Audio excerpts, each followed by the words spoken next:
Existen muchos lenguajes de programación. Aquí hay algunos de ellos, ¿no? Java, Python, C++, C Sharp, aquí no está como parte de los ejemplos, JavaScript, PHP, Perl, entre otros.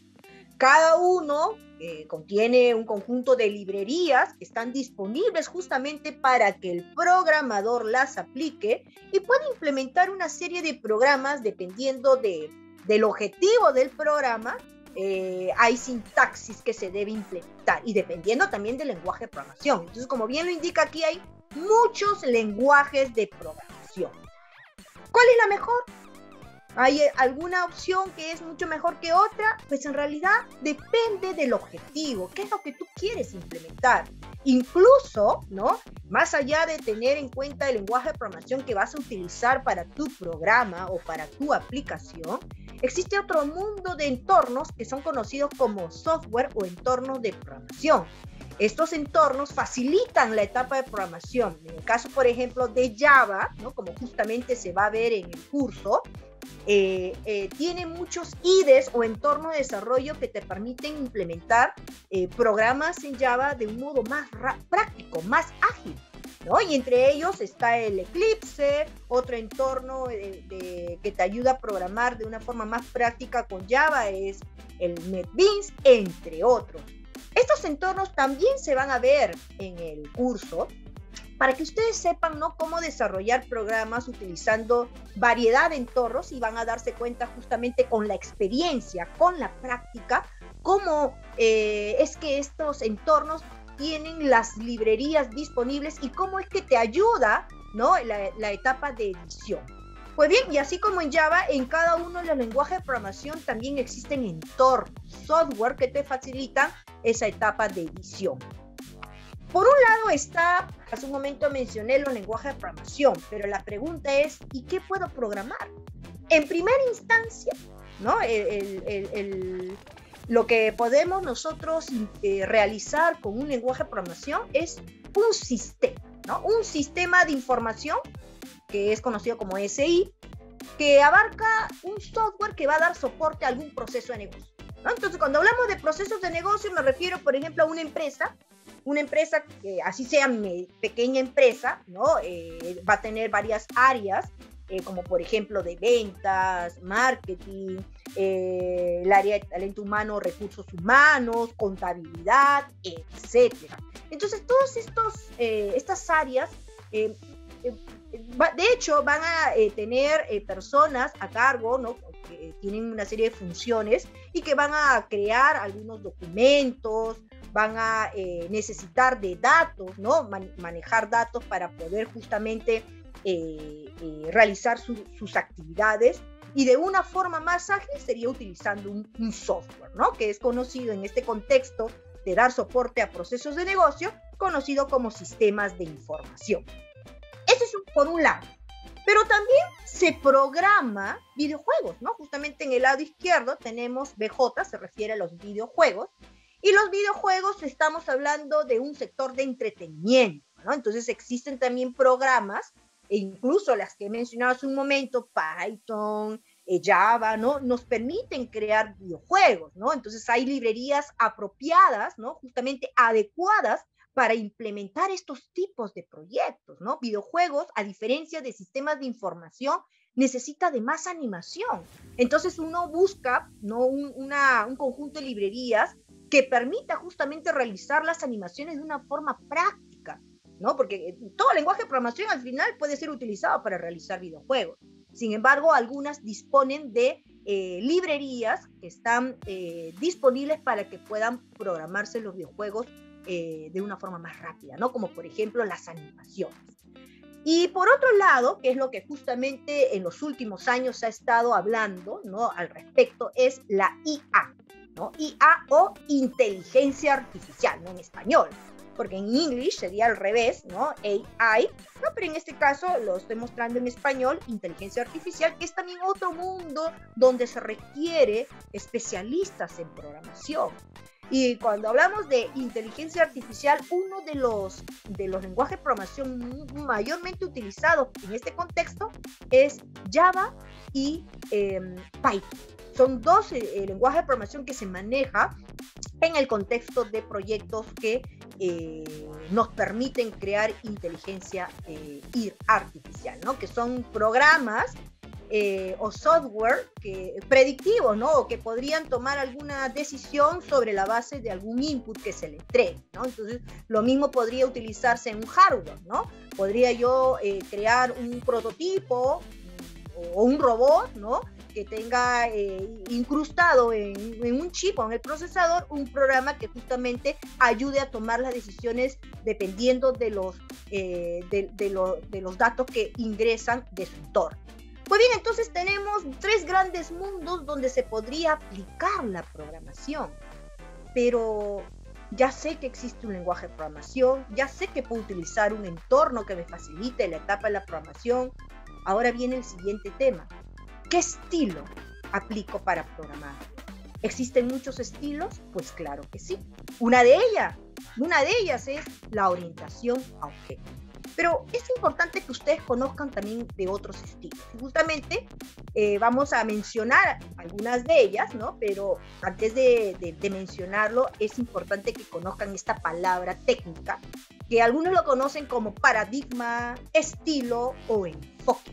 Cualquiera de estos tres términos está orientado justamente a indicar, ¿no? A precisar la forma como uno va a programar, ya sea un proyecto de inteligencia artificial, ya sea un proyecto para dar soporte a procesos de negocio que son sistemas de información o videojuegos, ¿no? Entonces, hay paradigmas o estilos que obviamente son diferentes formas, ¿no? Para usar justamente el lenguaje de programación y puedas tú resolver un problema. Ese problema o reto va a depender del tipo de proyecto que vas a implementar, ¿ok? Entonces, vayamos a los estilos. Aquí están justamente 4 grandes categorías. Cada uno, obviamente, encierra un grupo de lenguajes de programación que utiliza ese estilo para poder crear los programas. Por un lado, tenemos en el lado superior izquierdo, ¿no? La programación estructurada, ¿no? Y aquí hay un gráfico más o menos que nos ayuda a entender, ¿no? De arriba hacia abajo vemos algunas piezas, ¿no? Algunos son rectángulos, otros son rombos y que están, que sigue una ruta o camino, ¿no? Dependiendo de la dirección que tengan las flechas, ¿no? Entonces, esa programación estructurada es una de las primeras, de los primeros estilos o enfoques o paradigmas que aparecieron en el mundo de la programación y hace referencia a una programación tipo secuencial con la que todos aprendemos a programar. Usa ciclos, usa condiciones que son representadas justamente como aquí lo vemos con un rombo, porque acá hay un control de decisión, ¿no? No todo es secuencial, nos indica la programación estructurada. O sea, yo puedo realizar, por ejemplo, un programa que es la calculadora, ¿no? Entonces, lo primero que hago, me dicen, a ver, para la calculadora quiero implementarlo con 2 datos que se van a sumar, se van a restar, se van a multiplicar, se van a dividir, etc. Ok, voy a ingresar entonces primero esos 2 datos. Entonces, estos rectángulos que vemos representados, lo voy a resaltar con mi puntero láser, ¿no? Aquí está. Este primer rectángulo hace referencia, por ejemplo, a que voy a ingresar un primer número. Siguiente rectángulo, de modo secuencial, me hace referencia a que voy a necesitar ingresar un segundo número. Y luego, aquí hay un control de decisión, ¿no? El usuario me pidió sumar, entonces si pidió sumar, habrá un conjunto de acciones que se debe implementar. El usuario me pidió restar, habrá otro conjunto de acciones a implementar. Entonces, dependiendo de lo que desea el usuario, después de haber ingresado un conjunto de valores o de datos de entrada, ¿no? Hay un control de decisión que debe ser ejecutado, procesado por el programa. Y ante ese procesamiento hay un resultado que se está esperando, ¿no? Mostrar finalmente a solicitud del usuario. Este es el primer estilo de programación estructurada, como en todo lenguaje de programación se puede empezar a estudiar. Acá tenemos otro estilo más, en el lado inferior, que se conoce como programación reactiva. ¿A qué se le llama programación reactiva, no? Aquí tenemos otro tipo de representación gráfica, ¿no? Por un lado tenemos un engranaje, ¿no? Que hace la función de un motor de procesamiento, ¿no? Y en la parte, y vemos al lado izquierdo, ¿no? Varios elementos que se están ejecutando, ¿no? Son varias tareas que se pueden ir ejecutando. Entonces, acá menciona de que la programación reactiva observa flujos de datos asincrónicos, es decir, que no necesariamente se están generando en línea en ese momento, y reacciona frente a sus cambios. Entonces, dentro de esta categoría podemos encontrar la programación orientada a eventos, mientras que el programa, que puede ser un videojuego, por ejemplo, no reciba una acción del usuario como un clic sobre un botón, un enter sobre un campo de texto o doble clic sobre alguna parte de la pantalla. Entonces, mientras que no reciba esa señal, que sería un evento, el programa no ejecuta ningún proceso, no muestra ningún resultado. Entonces, es asincrónico porque en realidad estaría a la espera de un evento. Luego tenemos otro estilo, que es la que justamente tiene como foco de atención el curso de programación desde cero, que es la programación orientada a objetos. En este caso, el estilo que se aplica a la hora de programar, ¿no? Con este enfoque, es el de crear una plantilla, ¿no?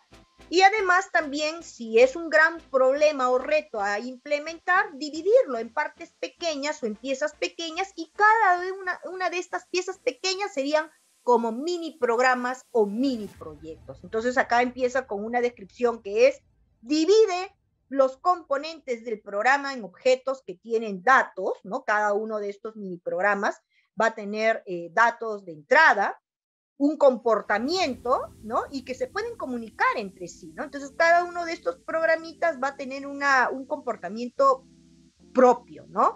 Y cada uno de estos elementos también va a tener propiedades o características diferentes. Entonces, esta programación orientada a objetos nace desde una concepción justamente abstrayendo del mundo real lo que ocurre, ¿no? Con un elemento, con un ente, con una persona, un objeto de nuestro entorno, ¿no?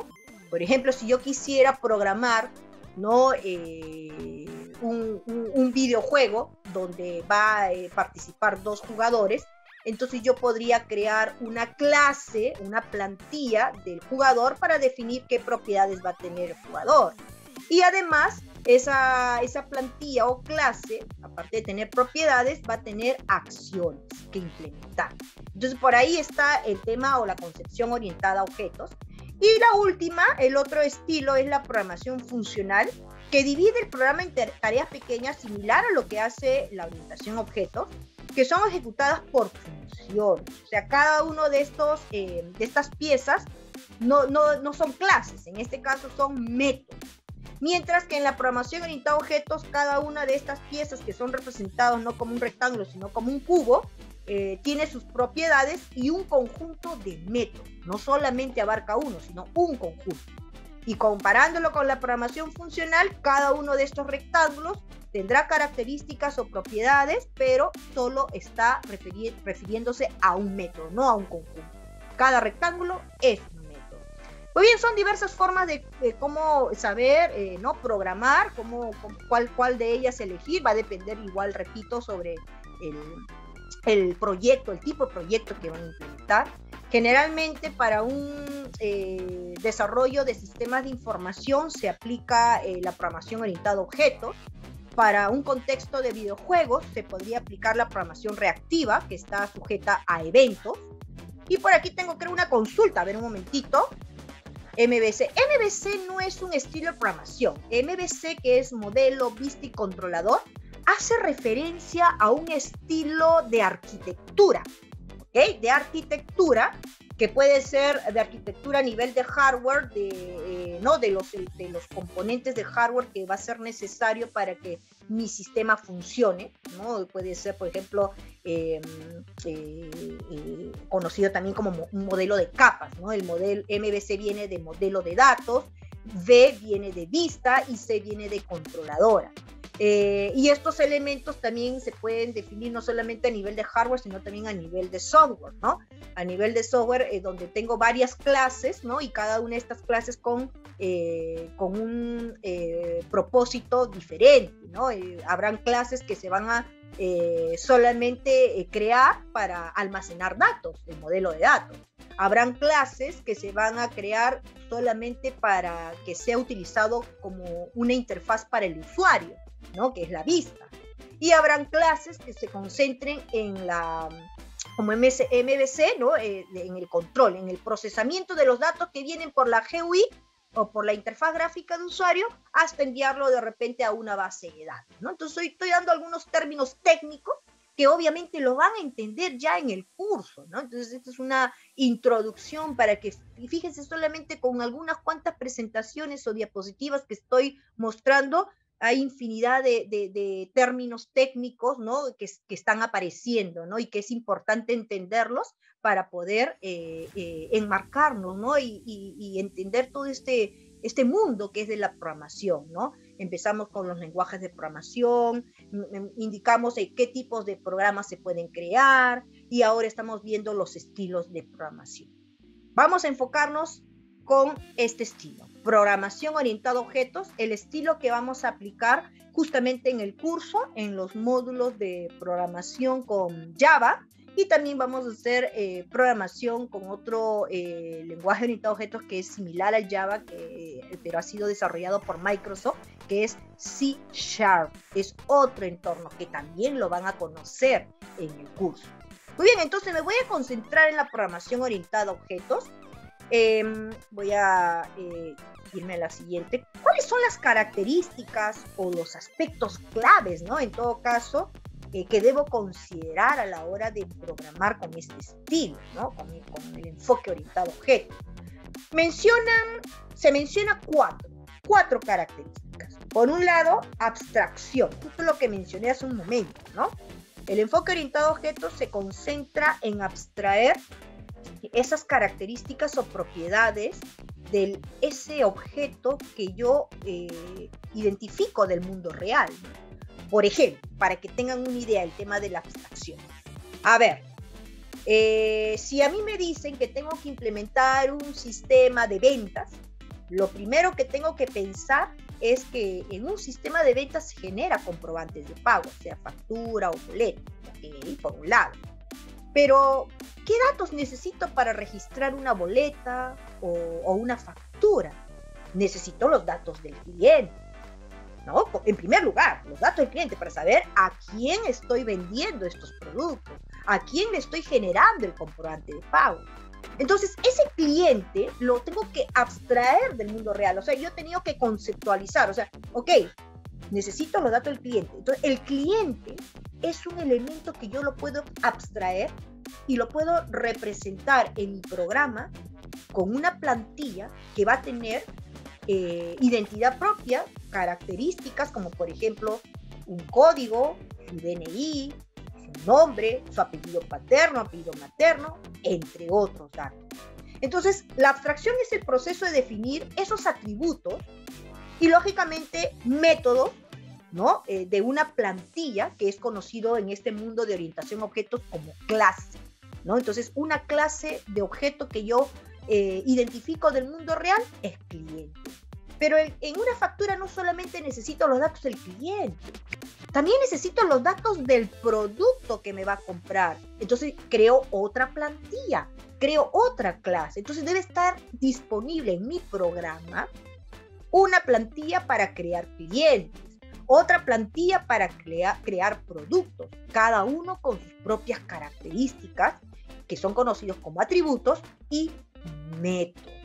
¿Okay? Entonces ese es el tema de abstraer, ¿no? Identificar de un problema, una situación, un reto que tengo que crear a través de un programa, cuáles son esas clases que yo necesito crear en mi programa, que puede ser 1, 2, 3, N clases, ¿no? Ese es en el caso, por ejemplo, de un sistema de información que da soporte a un proceso de negocio.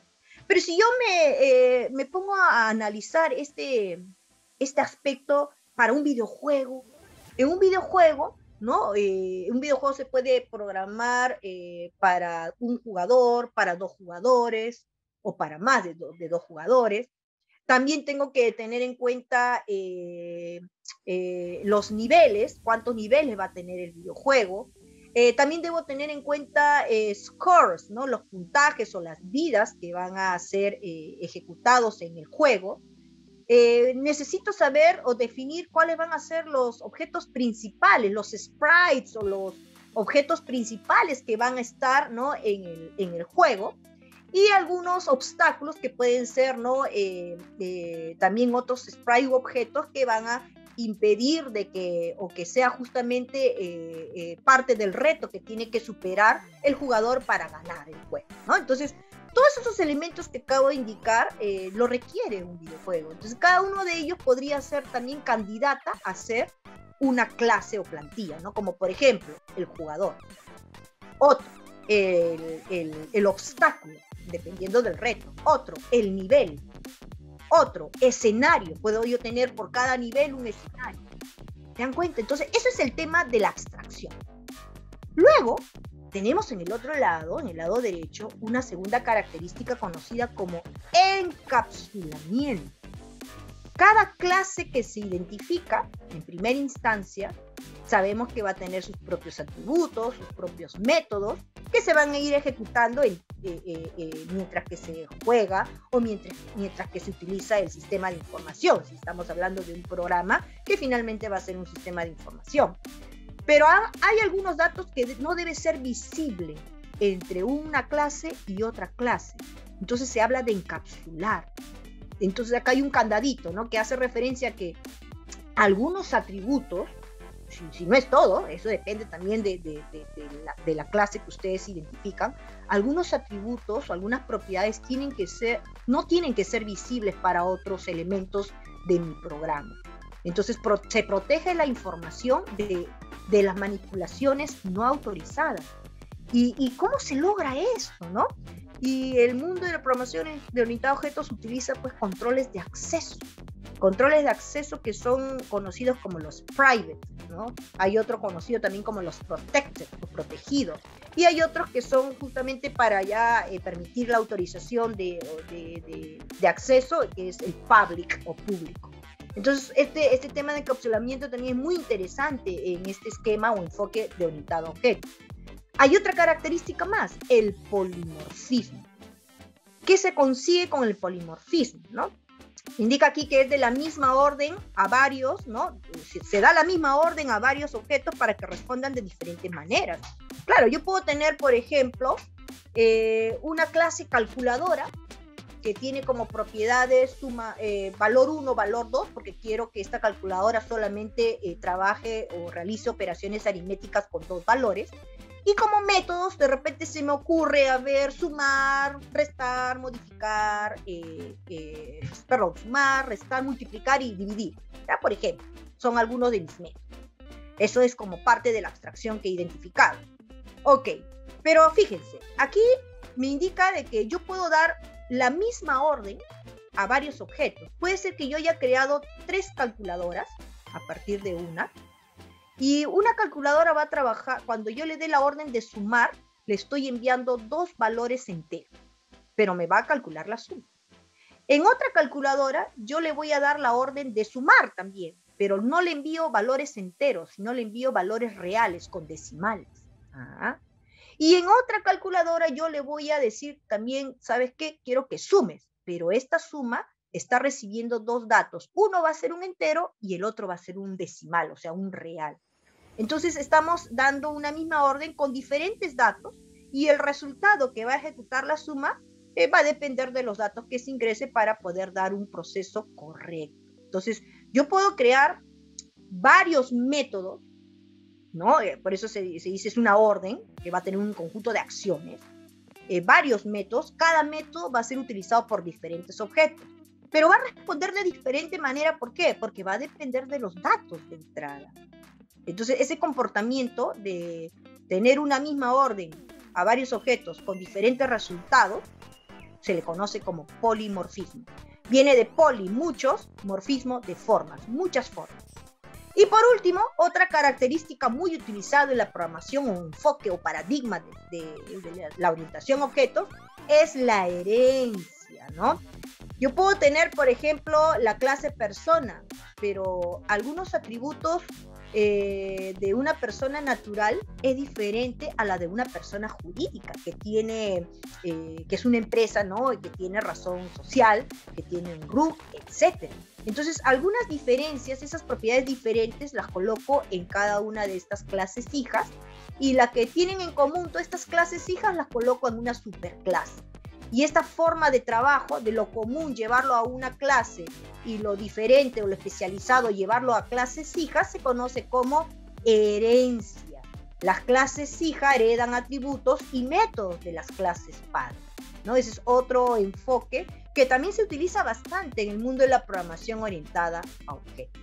Entonces, hasta aquí, fíjense cómo estamos revisando, ¿no? Aspectos claves de lo que es la orientación a objetos. Esto todavía dentro del marco teórico, ¿no? Pero qué importante es conocerlo, conocer estilos, conocer lenguajes de programación, conocer para qué se utiliza estos lenguajes de programación, qué puedo crear con los lenguajes de programación. En fin, hay un sinnúmero de opciones que van naciendo día a día en el entorno de la programación, no solamente en cuanto a lenguajes, sino también entornos que te facilitan la etapa de programación y estilos o enfoques.